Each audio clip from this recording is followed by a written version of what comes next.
Good evening, everybody. And from where you're watching us from, it's always a joy, like we always say, coming to you from before and after I say I do every Friday at 7:30. And yes, I'm excited to come to you again this last Friday of the month. It's our Climax Friday. This month, like all of you have known, we've been dealing with before I say I do. So it's all been about before.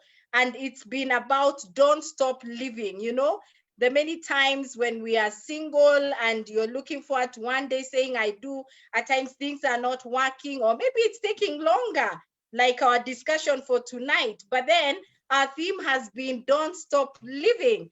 And I'm your host, Pauline Gikang'ah, and my guests are here with me already, looking forward to have a wonderful discussion with them as they share their lives. There's nothing as good as hearing from somebody who has been there, from whatever the journey is. And so today our journey is, what if marriage takes a little longer? And I put a little longer in brackets because everybody's time is designed by God. There is no, it should only be this time, or this is only the right time.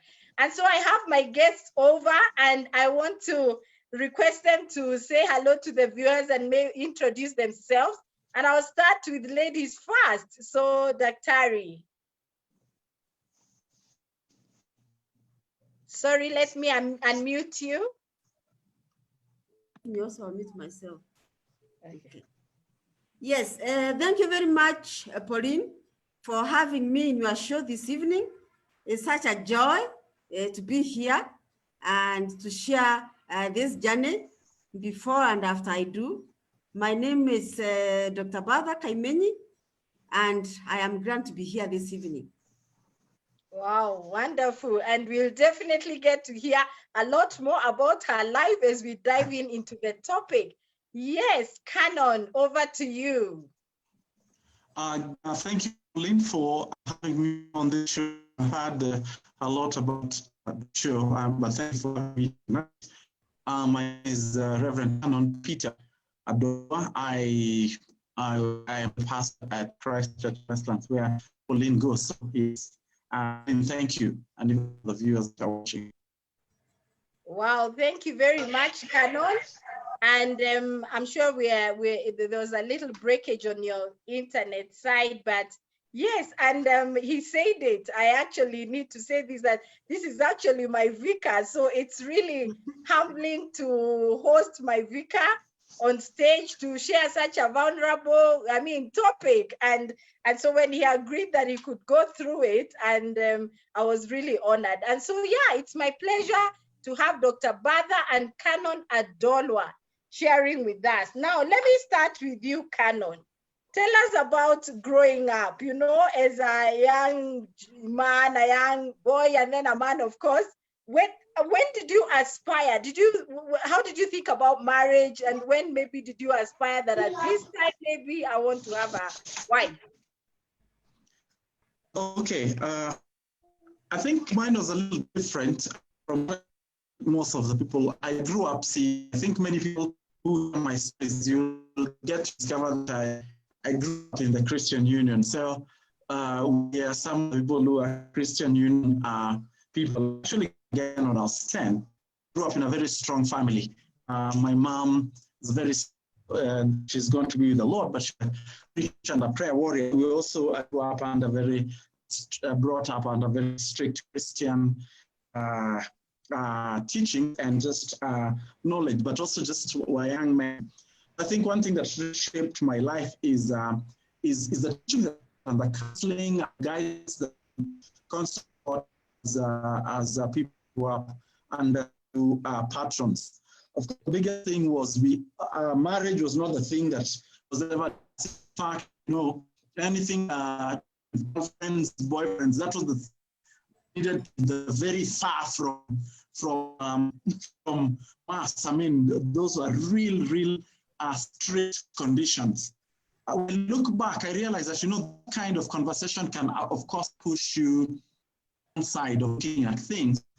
It begins to look like, making look like, having friends who are ladies is an evil, leave alone thinking about marriage. So that doesn't become the conversation that normally would be held at that time. And I know, Lina, I've always tried now to make it a little different because it frames the way you think.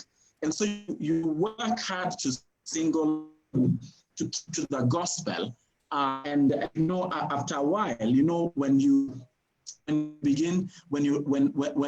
formed such a way, this begin to be part of business. I mean, I remember when in high school would say, I joined the school choir, which we did used to go boys and then we had a mixed choir that we needed to join. And I remember seeing committee, are you sure that you should join the choir because it's going to be mixing with girls, and you know, already that already creates. Am I doing it wrong? So I didn't think you're breaking up, Canon. Sorry, Canon, you're breaking, and I hear a very important point coming forth there. Can you hear me now? Yes. So earlier years, I think much about marriage, and I can see the way when you're in high school, you have to have many friends. You are taught not to specific friend. So that really formed the way we began to work. So even when we began work, you just kept almost giving the way I kept teaching. So maybe up to that, you want to ask. I hope I've been able to share what you've asked. That when did I envision? It took a long time to envision that. Yes, I will definitely get back because the internet is disturbing us a little bit, and I because I think what I've captured is you grew up a very strong in the church, and the people that molded you really wanted you to be strict, no mingling, and that was not a discussion that you easily had. And yes. but let me not guess. I want you to I'll get back to you. And Dr. Bertha, how was growing up for you? I mean, a little girl. Yes, I love how you put that smile. What were you thinking about marriage when you were growing up? Yes, mine was a little different. I didn't grow up in a strong Christian family. Yes, it was a Christian family, but not that strong. I found Jesus on my own. In fact, when I was in boarding school, I remember I was in Form 2, and a pastor came to preach in Kabale Girls. And because I was not doing very well in school, that's when I gave my life to the Lord. And I told God, I want to serve you. Please, because I was not doing so well. Lord, if you help me, I'll serve you all my life. Okay?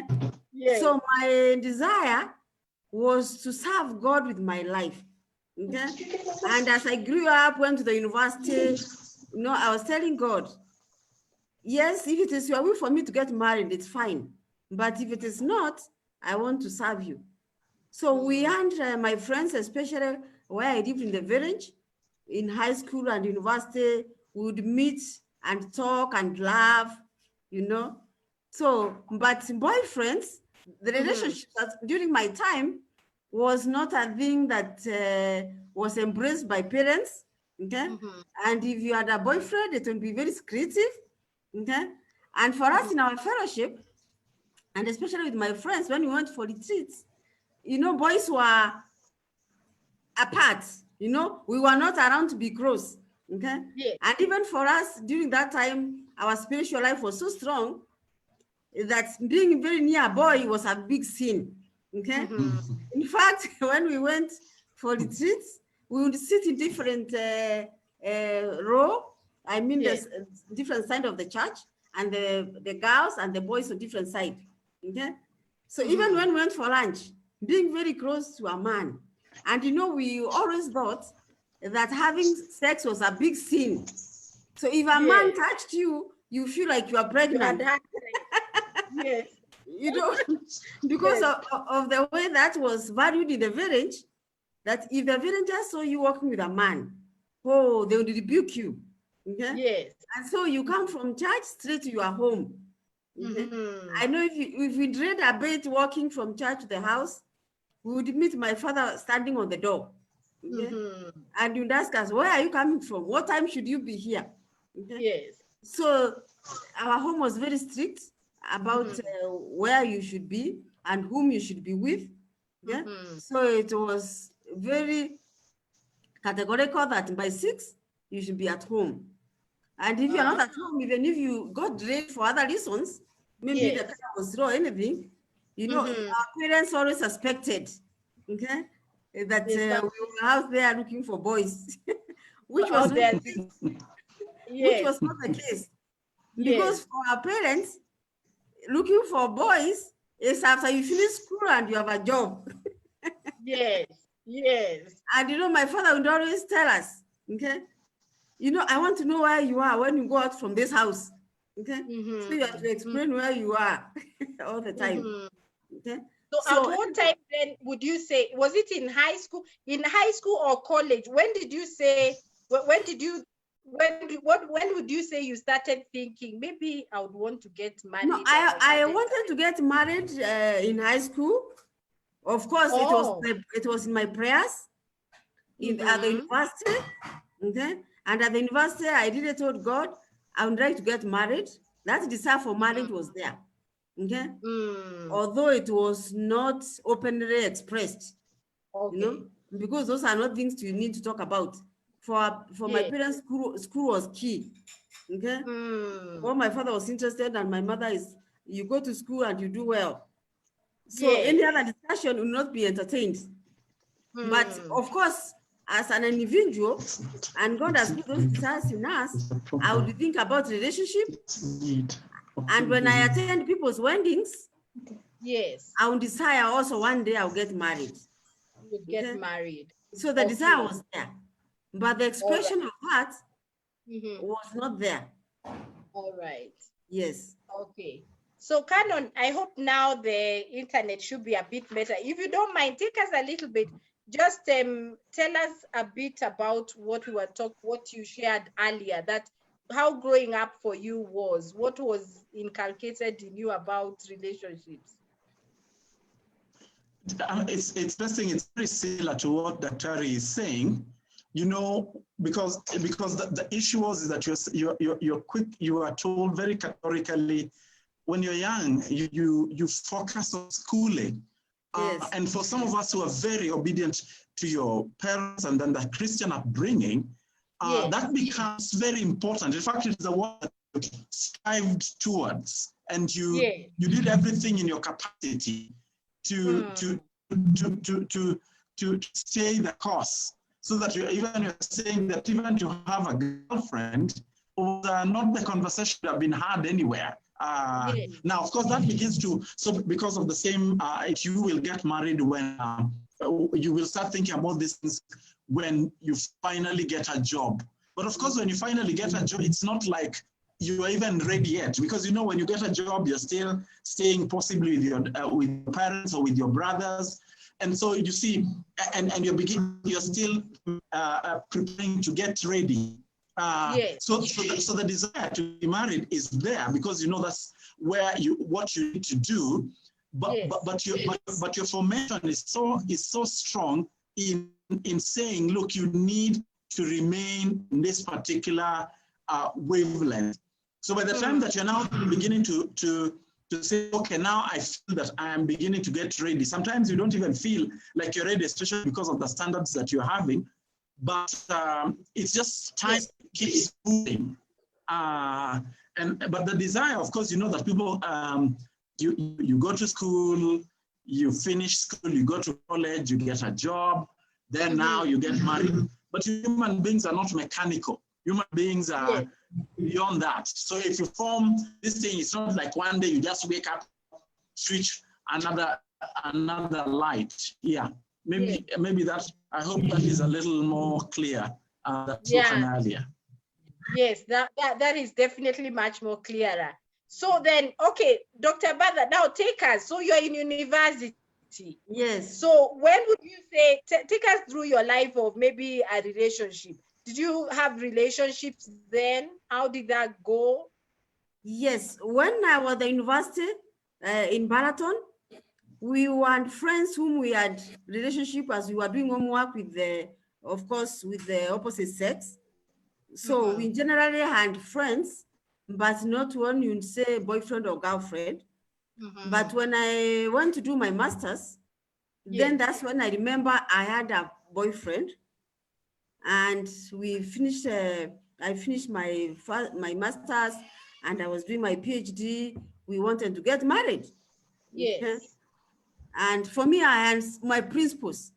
Okay, I had my principles whereby, because of my relationship with my parents, they had to consent to whom I would marry. First and foremost, my principles were that the man has to be a Christian. First and foremost, and I would keep myself pure until my marriage day. So those were the guidelines and set for myself. Okay. Yes. And I would pray all the time that God, I want to obey you and I want to do your will. So first and foremost, my desire was to do God's will. And secondly, with consultation with my parents. So when this man in the US proposed, you know, the first thing my father said is, I want to see him. Yes. Okay? Yes. So before I knew it, my father was in the US coming to see this boyfriend. Wow. He came from Kenya to the US to see this man. Yes, yes. And you are still in Kenya? Yeah, I was in the US doing my studies. Your studies, all right, yes. But you know, after he saw him and our discussions, and he came back to Kenya, he wrote me a very big letter. Okay? He wrote me a big letter why it is not going to work. Because he was not a Kenyan. Okay? In fact, when my father said no, I had to go with that. Okay? Wow. I had to go with that. And I was getting into my 30s. Okay? I was getting into my 30s. But my principles were that I am complete in Christ. Okay? And I don't need anybody to complete me. Yes. I think that's the foundation that I've always had in my life. That when I give my life to the Lord, I'm complete in Him. So even when this relationship did not work, of course, you feel bad that what you are hoping for did not happen. Yes. But it did not break my life. Okay? Because my life was in Christ. And you know, the other thing is that my friends were getting married. My friends were getting married. My Kenyan friends, whom we used to pray together, the three of us. One of them wrote a letter when I was in the US and told me, brother, I'm getting married. And I told her, I'm sending you a wedding dress. Wow. I remember she when I sent her the wedding dress, she went around telling everybody where the dress is coming from. Okay? And so I was happy for her. Even if my relationship did not work. You are happy for your friends. I was happy for my friend that she's getting married. I bought her a wedding dress in the US and sent it. You know, those times you sent it through the poster. And I don't know how it got to her before the wedding day. She told me she got it 2 days before the wedding. Okay? And because we used to pray a lot, we were praying that that dress gets to her before the wedding. And she did. Okay? So I would attend my friends' weddings. I'm growing older. I'm getting to 30, to that one. I can see, Pauline, you are not hearing me. Is it my network? I can hear you, Bertha. I can hear you. But Pauline cannot hear me. Pauline, can you hear us? Can you see, Pauline? Or is it my network? Pauline has disappeared. Can you see that, Peter? Yeah, I can see Peter has entered the waiting room. So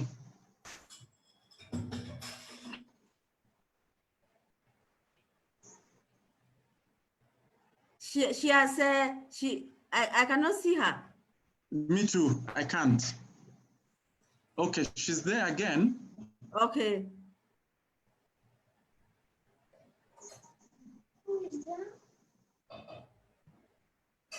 Sorry about that.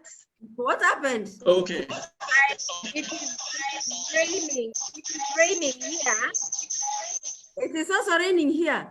It's really raining. I don't know what happened. So sorry about that. So my question was,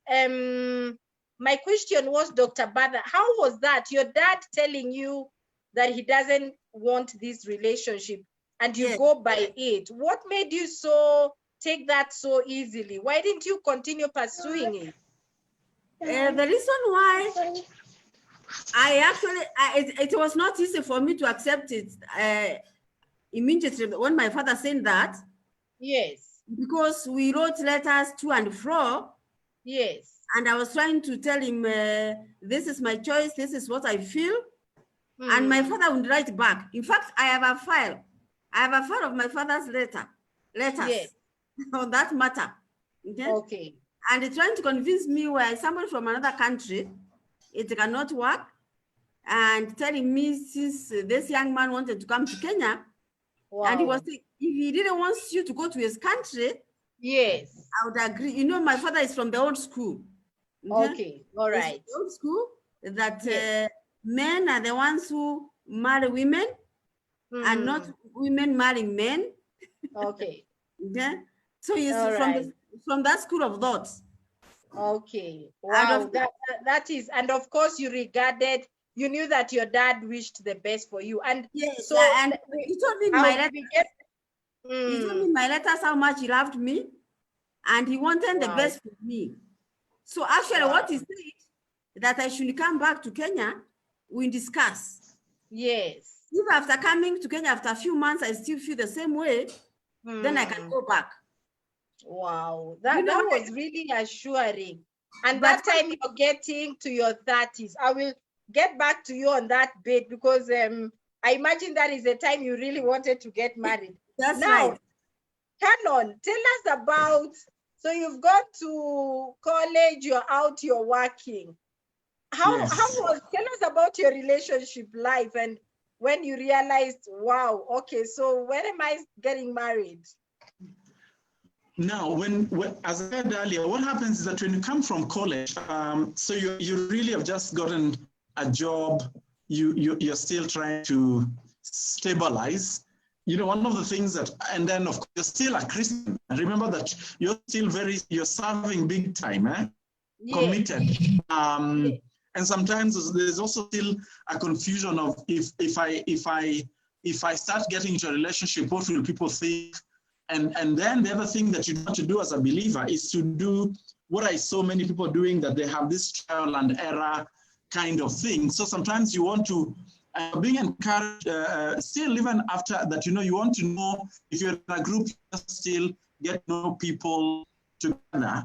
You do that, time moves slowly. Then on the other hand, also in you're like, I will only begin this thing the time I want to really be married. Of course, as you grow up, there are people you can see, maybe this one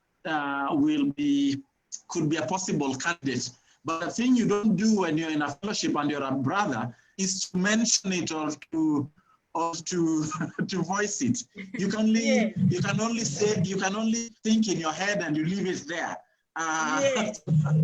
So that's how you live. So when 25, 26, and you want to remain a believer and a preacher and a child of the, those are just things you can think about. But because you feel you're not yet ready, you don't make any move. And sometimes even if you make a move, you have to be very careful, because I remember at that time, a lot of people also are waiting to see which side you're going so that they begin to think. So because you want to be a person who is quote unquote hurt people, so you sort of, you become fairly strict on yourself. So you have many friends who are ladies. I think earlier we can be open here a little more. Is Bertha and I were the same church, and she can tell you that we had all these many friends. The ladies and the gentlemen knew each other across board. Many of us, by the way, many of us, we sang in singing groups as single people, and many of us are single. But when you're in that group, you sang. Your work was to sing, not to start thinking about things. Your work was to sing, not to sing the ladies. Canon. No.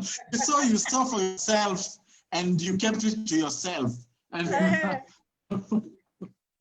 So Canon, are you saying when someone is seriously saved, they have a disadvantage, or? It's yes and no, Pauline. But yes, because you see, there is the balance of you want to really walk the Christian faith, and because people misunderstand you pretty easily. And I can tell you, Bertha and I share with you that there are days, even in our youth groups, that there are a lot of misunderstanding and people getting angry. And that's why I was interested in Bertha said that, men honest. And I said, Bertha, what do you mean? We are so honest. It's just that the wrong thing. They imagine that because if I take you out for lunch, if I'm a single Christian and I take you out for lunch just because you're ready to read beyond. I mean, my hands are tied. And a lot of Christian men find themselves in that kind of a situation. And especially if and remember your church situation, all eyes are on all these people who are out here, who sing, who pray, who preach, and it becomes pretty tough for you to just do the trial and error if you in work. Where today this girlfriend, if it's working, you can have another one, and if it's not working, because you don't want to now have gone through 3 girlfriends and then you're standing up there to play and they say this one who hurts girls. It's very tough for men. Yes. Yeah. Wow. Okay, so Dr. Bertha, so you went through, I'll come back to you, Canon. So you went through that broken relationship, and you said you are actually approaching 30s, your friends are all married. How was that for you, and what followed after that? I think my relationship with God helped me a lot. It is not that I did not feel that I'm being left behind, because when I came back, all my friends, they had children, and their children were going to school, and I was getting to 32 years, and during my time, ladies were getting married in their 20s. Yes. 28, you are a bit old. 30, you are really old. Yes. For me, being that one, I was in that age group where you really, and so, especially when you go to the village, your aunties are asking you, oh, have you brought somebody? Is there somebody around? And you tell them no. So that one was a bit discouraging, because when you go to the village, people are expecting now at this age, you should be bringing somebody, but you are not bringing anybody. Okay? And by that time, you're a doctor. You've already become a doctor. So you are a doctor, but then they are seeing this other part more. Yes. But you learn to live with it. You learn to live with it. Okay? And try either sometimes to explain or to be defensive, or just to ignore. Okay? You just try to ignore and move on with your life. Okay? Yes. Because, like I said, you find solace in your relationship with Christ. That every evening you go to your house, you know that you are complete in Christ. But of course, when you go out there, you are reminded. You are reminded what you believe is not actually the reality. Okay? Yes. But you have to make what you believe stronger than the forces that are out there. What about your internal pressure? Did you ever wonder, so now when will I get children? By the way, for some reason that didn't bother me. That for some reason that did not bother me, because I knew if I marry very old, I know I can adapt. Okay, I can adapt other children, or children are gifts from the Lord. I think my relationship with God helped me to deal with that. Okay. Wow. So, but by God's grace, I met my husband. In fact, the way I met him is I wanted to, since I joined the university, when I came from the US, I started teaching at Jomo Kenyatta University. Okay? And I know my teaching road was not a lot. Teaching in a public university at that time, you know, there were no parallel courses. So the workload was not involving. I would teach only 3 times a week. So the rest of the time I'm not engaged. And I knew the way to keep myself away from trouble is to keep myself engaged, even during the weekend. And so I remember talking to my pastor and telling him I wanted to be a minister when I was growing up. In fact, my father discouraged me from being a minister.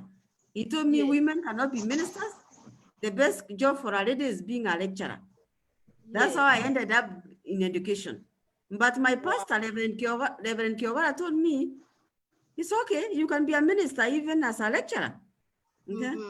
And in the Methodist Church, we have what we call VOM, Volunteer Ordained Ministry. That's people who are in other careers like doctors, teachers, business people, and still be ministers. Yes. So Reverend Kiovara invited me in Lavington to work with the youth, okay, as I joined ministry. And I think my canon here. That's how I joined. That's how Bertha we met. So when Reverend Kiovara invited me to Lavington, so he told me I don't have to stay in Jomo Kenyatta, come to church, get involved with the youth, and serve in the youth in Lavington. Yes. So instead of meeting this Peter, I met the other Peter. Oh, your husband is called Peter. So you met him at Lavington. Yes. Wow. But this Peter was still there and single. Yeah, we were there. We were the youth to work with. Wow, amazing. So let me come back to Canon. Canon, at what time, when did it concern you now, like, or how was it from the outside? What were you going through? What were you being told by family, by friends, by church? I think in your, as Bertha said, I think sometimes it's just that men get a little linear treatment outside. I think that's good to say that. I think when you're in your 30s still, I don't think you get too much pressure. I think you get your pressure from outside a little later for the men. Not normally a big thing. And in fact, that's why you'll find that men stay a little longer. And then inside also, as I said earlier, if you're busy, I mean, like one of the things that I know we are really taught well is how to keep yourself busy. I mean, Dr. is beginning to speak. I remember the conversations we would have. I mean, we would be busy. In fact, if I look at my church load, I was in church on Monday for Bible, on Tuesday we were in for choir, on Wednesday was prayer meeting, and that is after work.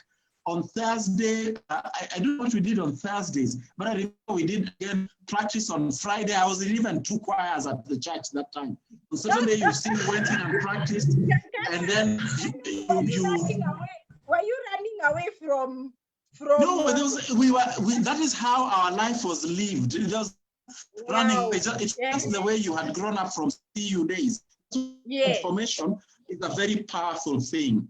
Because remember that as you're growing up through high school, if you're not reading, you play football or you do a sport. And you're not playing a sport, you do the things that church requires you to do. Yes. Kind of a culture because it becomes part and parcel of you. And by the way, you actually become proud of that. Those are the things that you're engaged in. It becomes a real crown for you. But it can be a barrier now for other things if you're not helping the movement. So as I say, you can be there. Yes, you can see that. Here we're here to sing. You can see the girls, but here we're here to pray. And so did you feel like? Did you then feel there are times you lost opportunities to ask someone else? Or when would you say you felt, wow, I need to settle down, I need a wife? I think as you now get a bit, as you grow into your 30s, our friends got married at the age of 30. Again, a lot of Christians would get married around that time.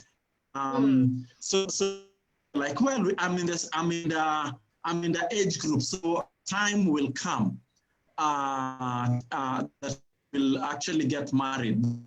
The thing that happened to me when I got to age 30, I went to study. I went back to school. That's because, if you may remember, that I first trained as an accountant, but then at age 30, I was running away from this call due to the same reasons. I'm sure Bertha will tell you, discouraged by her dad, you go and read. Same thing, you know, ministry doesn't give you money, so why don't you go and something? And those days, actually, once you did even PA section 1, you got a job, and it paid you really good money. So when I finally agreed to do ministry, now that is at age 30, you start brings in a totally different. So here you're supposed to be settling down and get married. Instead, now you're off to school for a season of 3 years. So it brings up, then you're going to study ministry. Now that's again the time to start thinking about marriage. Now is when you're even going to focus on even more to get to understand, is this calling, what is calling about? That I know created a delay in my kind of settling that I could have settled. So when I now came back, because I came back, the year I came back from studying, I was ordained in the, I think I came back in October. By December, I got ordained. Now, I know through that period of, I remember one of the things was being told that, you know, now that you're going to get ordained, you know, it will be very hard for you to not even begin to do, to even propose to a girl. It was true. I remember that they would tell me, yeah, no, you see, you've now become a minister, and it's going to be even that. So that's a kind of delay. But at that time, I knew now it is important that I begin to think seriously about it, because now my friends have got married at their 30s. I've come back 8 years down the line. Then I knew now it is beginning to get to the place where I need to really, really settle. And at that point, I knew I began to have open conversations with a few more people in terms of, okay, what this to be like. I know even a few people were introduced to me who I felt, yeah, yes and no, yeah. So how was that going? So did you have a relationship like which didn't work, which was introduced to you? Did you get into any broken relationships? So I was a little careful and cautious not to, maybe I can say that, yes, I mean, I was introduced to, let me say, I got introduced to somebody, but whom I didn't take the conversation much. I don't know whether they were disappointed or not, but I was those ones of, I don't even think that this conversation. I did sort of begin a conversation with one other, and they were like, no, we don't think so. So yeah, within the season of about 2 years before I finally met now my wife, I didn't do too many. I had, because again, as I said, now you're more focused. And remember, actually ordained, you're even in a worse scenario. That you don't need any noise around you. So yeah, I hope that I'm able to give you, that was the way it was. And then even at that time, let me even introduce something. At the same time, you know, even when people are introduced, for men, you don't want people introduced to you. You know, you have this thing of people introducing, yeah, you want to be able to find for yourself. You want to be able to, you want to be able to hunt and to take courage that, yes, this is me who has found. But you know, let me say that has his of doing things. So I remember when we got ordained, I had some very close friends in the team that we got ordained with, and it's like God had brought them into our lives, and they really used to give me a lot of pressure. In fact, the problem that they gave me is that the reason I won't get married is because I cook really well and I really clean houses and I clean food. They'll say, you can't get married because what do you need a wife for? You're too self-sufficient. And even if they come, what will they come do? You're already cooking, you already know how to shop, and it's not a problem. So, but then they were very persistent because I would even say that I would babysit for them. I mean, that was I was already a minister, and I was already about 33. And they would send their children to me to babysit. And they say, you mean you babysat very well? You washed the kids, and these are not yours. And you cooked for them and you took care of them. So like you don't even see why you need wife. But for some reason, they kept pushing me to meet somebody. So one time I just decided, to put them off my back. I will agree to go and do that meeting. Those ones of, well, I know how to deal with these. I don't need their pressure. I want to be their friend. I don't want pressure of meeting this person. So I decided I'm gonna meet this person. Those ones of nothing's gonna happen. Yes. Yeah, but to cut a story short, that is how I met Linda. Oh, so actually your wife was introduced as much as you did not want the introduction. Yeah, in fact, I was like, this meeting I'm going to, I cannot be introduced anyway. In fact, these are just going so that I put my friend off from, because they told me about her for 2 years, by the way. They described her for 2 years for me.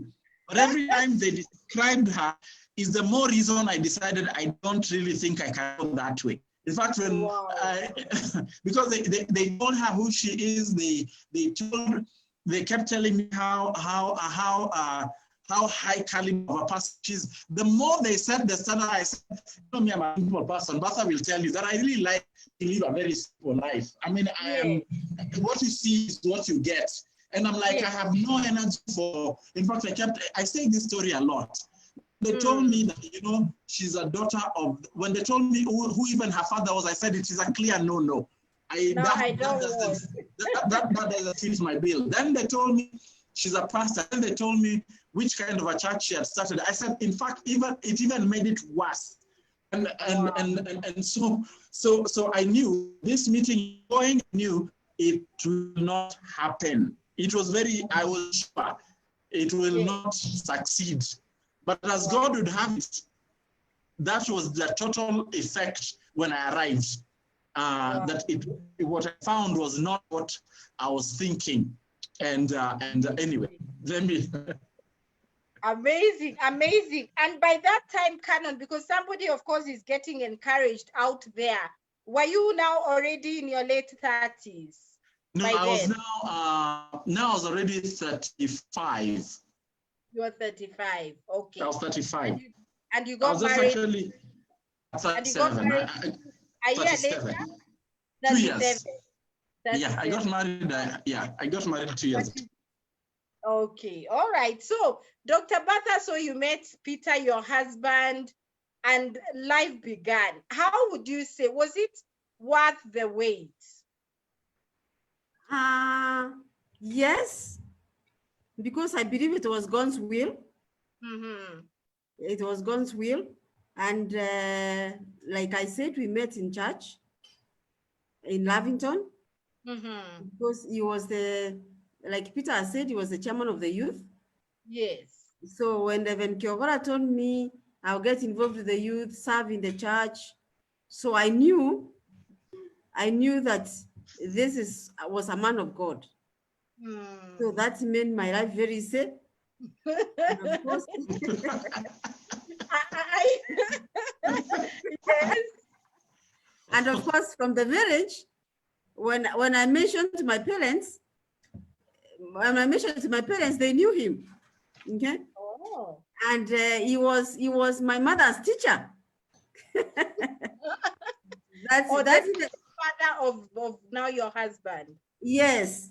Okay. Yes. He was my mother's teacher in the 60s. Okay? Yes. And so even if I said no, nobody would even listen to me. Okay? Because already he had sold himself. Okay? He had so much going for him because I had always told them I want a Christian. He was. Now they knew him from the village. They knew even his father, who was a former Methodist minister. And in fact, I came to know that the father when I was small, he is the one who baptized me. Okay? Wow, amazing. And, Amazing. and my father told me when he wanted us baptized with my sister, they actually called him and he slept in our house. Okay? Wow. You know those days ministers used to live very far from the church. Yes. So he came, slept in our house, and then we went to church the following morning. Yes. So he was told our names in the house. Hmm. That I would be called Bertha and my sister's name, and we went to church. So when now I introduced them to my boyfriend, it's like they knew him because they knew the father. Yes. Yes. They told So him, by yeah, this time, we know because on the basis of the father. Okay? So I think that then made it easy.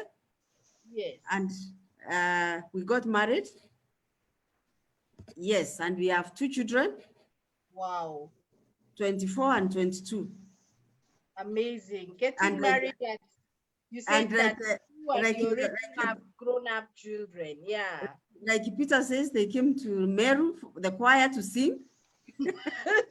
Yeah, we went to sing. Now, amazing. I did not know that bit when I was calling you to be our guest tonight. That's amazing that Canon has actually attended your wedding. And there's Let me say this. Oh yes. You remember when Peter, you came to Meru and you had to have tea at Ngobo? Yeah. I remember they were saying weddings in the village don't start on time. So by the time they had tea and they came to church, the wedding had started. And yeah, we were imagine Pauline. In fact, it's so interesting because we tried to go and sit and have, because he said there's no way a wedding in the village is going to be on time. Shock on us. There when it was already started. Wow.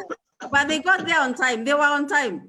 Ah, wonderful. Yeah. So now, because time runs very fast, on 1 hour goes very fast.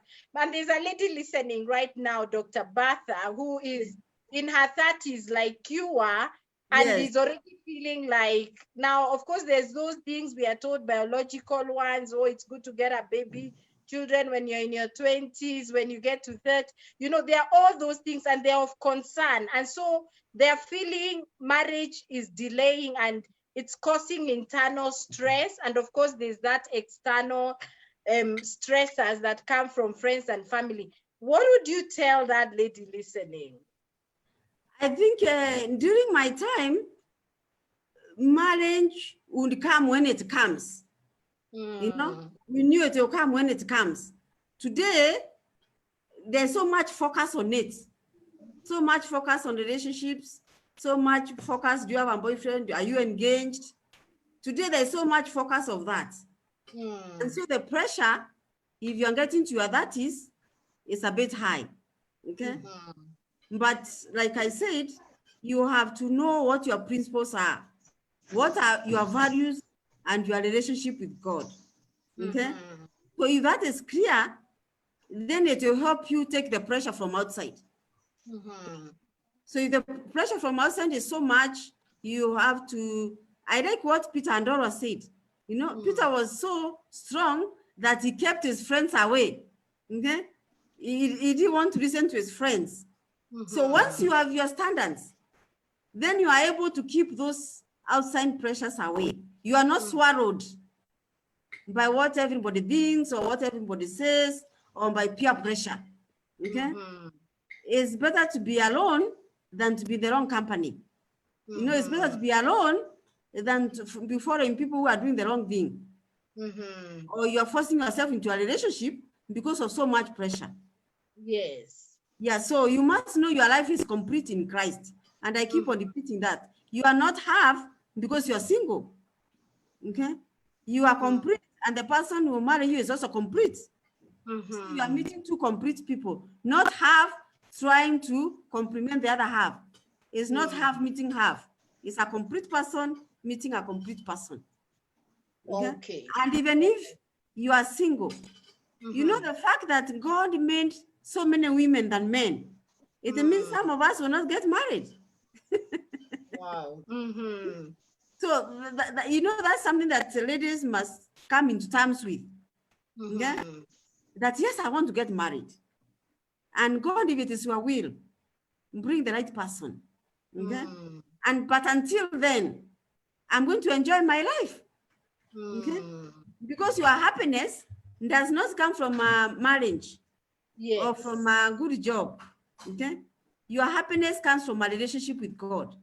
So once that relationship with God is very clear, and this is where your joy comes from, the joy of the Lord is my strength, not my job or my marriage or my children is my strength. Yes. It is like Nehemiah said, and like we are told in Philippians 4:4, the joy of the Lord is my strength. So once that is grounded, then and I'm not saying the pressure will go away. The pressure will not go away because you are meeting all these people. Okay? Yes. Yeah. Like Peter said, you know, Yeah. his friends were always telling him. And for me, when I went to the village, they were reminding me. Okay? So even if you are grounded in Christ, the pressure will always be there. So you must learn how to live with it. You must learn to live with it. Yes. Because okay, thank you. Yes. Yes. Thank you, Dr. Bertha. I will definitely come back for a short parting shot from you. Now, Yes. Canon, you have shared a lot about your life, your journey, your friends, of course, at times, maybe the spiritual aspect making you not see the ladies go to choir and home well. Maybe you saw them, but you needed to be quiet. Oh, you really did see them. Yes. So I don't know. There's a gentleman listening out there and possibly is maybe feeling stranded also, or time is just catching up with them. They haven't made a move. And there's that issue that you brought in of even your friends introducing you to a lady. What would you say about that? What would you tell a gentleman right now listening? I'll say a couple of things just because it's, I realize that maybe I should have said them earlier. Number one, you know, I speak a lot about people being comfortable in their skin. I think that's what Bertha is also alluding to. Yes. That is very important that you run your own race in life. Yes. So that you build your own confidence in who you are, because it's not two halves that make a marriage. We normally say in a marriage, it's two wholes that make now a one. So it's so critical you build the self-confidence in who you are, where you are, and you run your own race, because the bigger pressure is people trying to run other people's race, try to make the world look like it is even for everybody. That's not true. They're different. And in fact, I like the way the statement Bertha made is marriage comes. We don't start putting a standard that I'll get married when I have a car or a house, and it's very big on encouraging that kind of thinking. There are those who that will happen for, but majority that will never be the case. If you will need to buy that car with your wife, and you will need to begin that home. Actually, the ideal is that you build home together. Now we find people who want to come, and the pressure that men have is that ladies are waiting for them to come and find a home. So I normally ask, so if you can find that I've bought utensils and everything, what will be coming to do? I'm saying that tongue in cheek.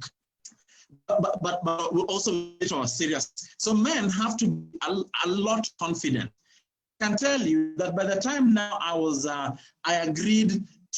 made a move to propose Linda in the terms of who would be able to marry people like her.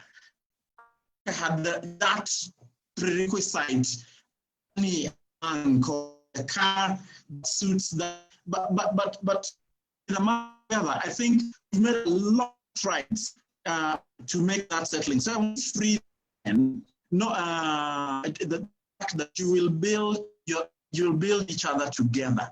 In fact, when you find somebody who you lasts, and it's a lot. So be confident in yourself, then one also, Because the problem is you can be very, very relaxed as a man. Men are made to work. That is why you have strength. That is why your muscles are stronger than the women's muscles. Because really you need to put in quite a bit of effort. So even if you marry a person who may be even earning much more than you, don't sit there feeling sorry for yourself. Also don't be able to propose because they are like ahead of you. I mean, this daughter was keeping, you know, this daughter was so and with this kind of not for me, I know that's exactly what the Lord had prepared for me. I just needed to step in faith and humility. Then even as you hear me saying, I was going to that meeting knowing that ego was like, who wants to be introduced? But when the Lord revealed to me that, look, I can give you things and you need to learn that I am the one who gives good things.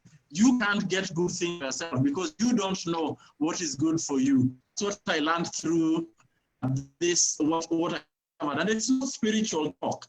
That was my terms of, if I'm being introduced, who wants to know? But then the Lord help, don't share. I have no problem sharing it this way because I can tell you that the Lord just, I didn't think I'd get with my own strength. And I always tell her that the Lord brought you to me. You know, I can't. So you have nothing to brag about. And the internet there is messing us, and I really would want that point to come out clearly. So you said you were wrestling with that aspect of being introduced, your girlfriend, then someone introducing her to you. But what did you say God told you? But God helped me to see that he was giving me things that I couldn't ask for myself because he knows better than I do. I mean, who can know a person? It's the Lord himself know a person. And then I discovered now, if I was praying for a wife and God is giving me the wife, why am I being with my ego? Wow. Wow. That's powerful, Canon. Oh God, I don't know why the internet is it should be maybe the rain but these are amazing, and I'm praying that our viewers have gotten to get the pointers, and especially the gentlemen. Canon, was there something else you left out? I just say that be confident in who you are. And and don't be afraid. Don't be afraid of being told no. If you're a praying person, when the no comes, you need to know that is an answer from the Lord. That is my strong conviction. Because when I say that I was wrestling against meeting this person, but finally when I met, I really know that God is actually able to give you things. And my internet is acting up, but it's to remind people that when you pray, is as read in Philippians, be anxious about nothing, but with prayer and supplication. Because I can tell you, Pauline, I say every time that what I see today in my life is really the thing that God brings to you. And in fact, that's what the Bible says. God gives you a good wife. But you have to walk you've got to walk into those steps. Yes. Presentable. You've got things that man generally does. And be courageous. And then I like to tell the ladies, okay, the man will never be where you're seeing him today always. You see a man today and you look down, and when he's married, you're like, what didn't we see in him? The man is. You're telling the ladies not to look down on a man, yes. Yeah. What you see today, it will not be what will be 3 years from today. It will not be. As long as you can see that he's a good Christian, he's a hard worker, he's praying to the Lord, I can tell you, in 3 years, you'll be like, everybody will be coming to say, oh my goodness, who is this? Is this the so-so? We knew, you know? And yeah. I like that, Canon. And maybe the last one, maybe I would ask is what I had asked Dr. Bertha earlier. Did you ever feel now, okay, I'm married, I'm going to have children, my friends' children who are their age mates are way older than mine. How does someone carry themselves when people keep, oh, you have small children? How is that? Yeah, you know, once you're confident in yourself, you now and then you get married at a to do what I'm preaching in this sermon series that I'm preaching, you've got to understand the season you are in. It happens that season. Then you acknowledge that possibly your situation is different, and then you need to also behave a little differently. Like now, I said that I have a 60-year-old and 50. I can't behave the same way a 35-year-old who was a 6-year-old. I would be unwise. So things that I must do today to ensure that the person is cared for until he gets college, very different from what the 35-year-old do. So the way I spend my money, the way I spend my time, the way I invest, the way I envision, will be when he is, his college is a lot different. It's a lot different. And it's very critical. That I kept saying, you have to run your own risks. Of course, you always have this thing about people, you have little, but I have little children, so you know. Yeah, so yeah, I like that. So I'm running my race. Wow. Yeah. And they are growing well and they are healthy. Wow. And they're growing well, they're healthy. Yeah. Thank you so much, Canon and Dr. Bertha, for your vulnerability and for sharing. I always say that Jesus would leave 99 for one. So if there was one person tonight who has been encouraged by your sharing and maybe was at that point of many questions as a lady or a gentleman, they've gotten something. So Dr. Bertha, what is your parting shot? And then Canon, and then I wind up. Your parting shot, Dr. Bertha. My parting shot is I want to agree with Canon Peter that know your purpose in life, be confident, and learn not just your own race, but keep to your own lane. Keep to your own lane. Don't look at others and want to compete with them. Okay? We all have different seasons, and God's timing for each one of us is different. So enjoy your life. Okay, enjoy your life, buy yourself a car, buy yourself a house. Don't wait for that person to complete you. Okay, whatever you need to do now, if you need to go to school, go to school. Like Canon Peter has said, he went to school. Okay, then he came back as a Rev'd. So you need to do the things that you must do as you wait. Okay, and as you wait, when the time comes, you know this is God's will. Okay? Wow. So enjoy your life and be happy. God bless you. Do what you need to do. Canon Peter. Yes. I want to say, I have alluded that maybe it's boring to Christian. Absolutely not. You can hear that we went to sing in Nehru.